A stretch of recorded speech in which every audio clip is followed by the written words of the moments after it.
Dr. Livan, Bispo dos Santos.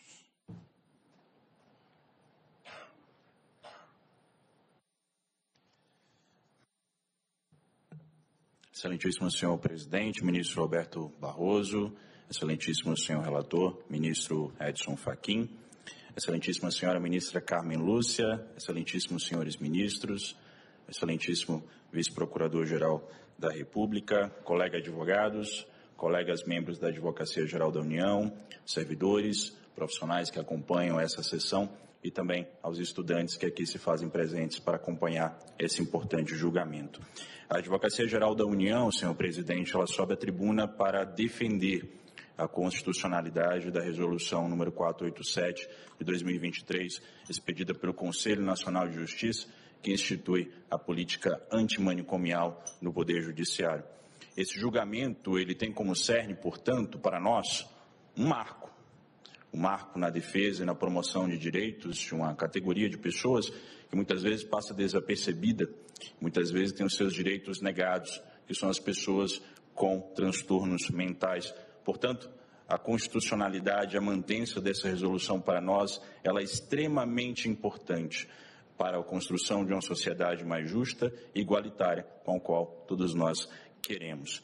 De início, cumpre salientar que a resolução número 487 de 2023, ela foi editada pelo Conselho Nacional de Justiça dentro dos seus poderes regulamentares. Ela não exorbita em absolutamente nada.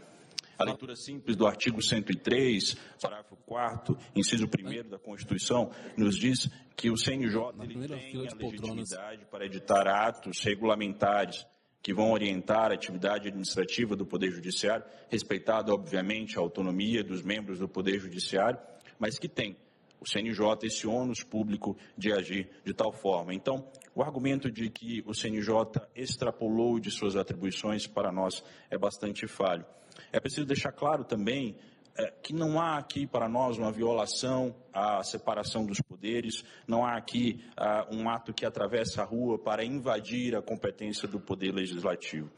É preciso deixar claro que essa resolução, que vem mais de 20 anos depois da lei da política antimanicomial, ela tão somente atualiza o nosso ordenamento jurídico e dá orientações aos membros do Poder Judiciário sobre algo que já é realidade lá fora, do qual o Brasil ele é signatário de compromissos internacionais que trazem essa obrigação para nós, de tratar com mais dignidade, racionalidade as pessoas com transtornos mentais. E esse é um outro ponto, de um outro argumento, de que a resolução ela combina bem com a lei número 10.216 de 2001, que redirecionou o modelo assistencial para as pessoas com transtornos mentais, no sentido de que a internação ela vai ser, portanto, uma medida última, quando os recursos extra-hospitalares já não se mostrarem mais suficientes. A resolução ela vai nesse sentido e não nos parece aqui que há uma violação à legislação posta pelo Poder Legislativo. E voltando ao argumento, não se trata aqui de uma inovação, de algo que nunca se viu. O Brasil ele é signatário há muitos anos, e me permitam aqui citar a Convenção sobre os Direitos da Pessoa com Deficiência e a Convenção contra a Tortura e outros tratamentos ou penas cruéis, desumanos ou degradantes. Já é uma obrigação do Estado brasileiro tratar com mais dignidade e com mais holofote as pessoas com transtornos mentais. Foi citado aqui também o caso Ximenes Lopes versus Brasil. Nesse caso, o Brasil, na sentença da Corte Interamericana de Direitos Humanos, o Estado brasileiro foi condenado. E a resolução ela é uma resposta a essa sentença como um compromisso do Brasil e como um passo adiante, para que o Estado brasileiro não repita mais situações como tal. E essa resolução número 487 de 2023, também não pode se deixar de citar aqui, foi um ponto importante para o encerramento desse caso perante a Corte Interamericana de Direitos Humanos. É indiscutível, portanto, Excelência, que a resolução ela não usurpa a competência legislativa dos entes federativos, ela se trata de uma norma direcionada ao Poder Judiciário e, portanto, está em conformidade com a legislação pátria. O que ela faz, de fato, e aqui é preciso esclarecer, é orientar a atuação dos magistrados, com balizas estabelecidas pela legislação já vigente. E aqui também não se atenta, não se vai contra os estados da federação. É preciso deixar claro que o Conselho Nacional de Justiça tem respeitado cada passo, isso fartamente documentado nos autos, com seus grupos de monitoramento e fiscalização de cada tribunal espalhado pelo país, com as secretarias específicas de segurança pública, de saúde e demais órgãos que também participam dessa política pública tão importante. Aliás, é preciso deixar claro que o Conselho Nacional de Justiça nunca se furtou ao debate.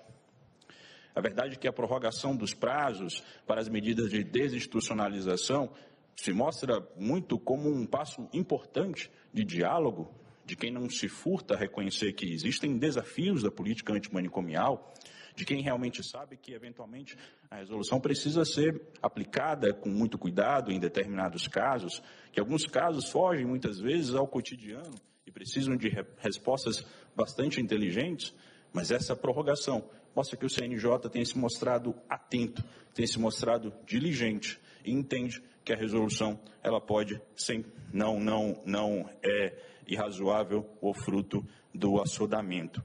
Isso concretiza valores constitucionais do qual o Supremo Tribunal Federal tem defendido ao longo dos anos. E aqui eu não estou falando apenas de teoria constitucional, me permitam, excelências, trazer alguns números, fartamente também documentados nos autos pelo Conselho Nacional de Justiça.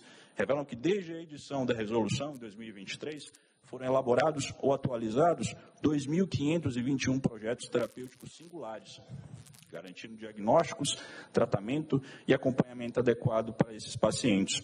Além disso, as estatísticas apontam, também nos autos, que 1.410 pessoas foram desinstitucionalizadas, com 80% retornando ao convívio familiar. Trago um caso específico do Ceará, o caso onde ocorreu o emblemático e triste caso Ximenes Lopes, na cidade de Sobral, que lá no Ceará, os mesmos dados demonstram que de 51 pessoas desinstitucionalizadas, 92% voltaram ao convívio familiar e comunitário, tendo havido somente um único registro e retorno ao sistema prisional. 7454, a DI 7566 e a DPF 1076. Ações questionam política antimanicomial do Judiciário. Com transtornos mentais. Imagem advogado de pena tribuna. Da qual elas merecem. Eu vou citar aqui 3 vetores que podem ser utilizados nesse julgamento, do qual a Advocacia Geral da União entende como importantes. O primeiro deles é que o Supremo Tribunal Federal conhece bem, que é o vetor da dignidade da pessoa humana. A dignidade da pessoa humana, ela norteia a atuação do Estado e nos parece bastante claro que norteou também a atuação do CNJ para evitar a segregação, o isolamento e a sujeição dos pacientes aos maus tratos, promovendo, de outro lado, o respeito e a valorização de cada indivíduo. O segundo vetor que a Advocacia Geral da União traz é a cidadania. A cidadania. A cidadania ela não é um direito ou um privilégio de alguns apenas. Pessoas com transtornos mentais também têm direito à cidadania. E a Resolução 487/2023 traz essa oportunidade, essas pessoas de reintegração, convívio social, para que elas possam exercer seus direitos e deveres com plenitude no seio da sociedade. Como eu falei, cada vez mais inclusivo como nós queremos. E, por último ponto, o direito à segurança e à saúde pública. Ao proporcionar cuidados adequados e contínuos ao que deles necessitam, contribuindo ao diminuir o regresso de pessoas ao crime para uma política pública de segurança pública mais eficiente, humana e também com respeito à dignidade humana. Por tais motivos, excelências, é inevitável concluir que a Resolução 487 é um instrumento vital para a promoção desses direitos. Para a Advocacia da União, ela é plenamente constitucional. Esse julgamento representa uma oportunidade histórica para assegurar que o Estado brasileiro continue sua caminhada firme na trilha do respeito e da concretização dos princípios da Constituição de 1988.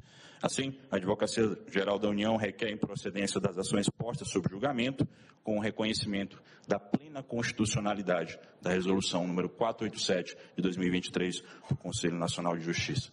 São essas, senhor presidente, as considerações de relevo da Advocacia Geral da União. Muito obrigado. Muito obrigado, doutor Olivan Bispo dos Santos.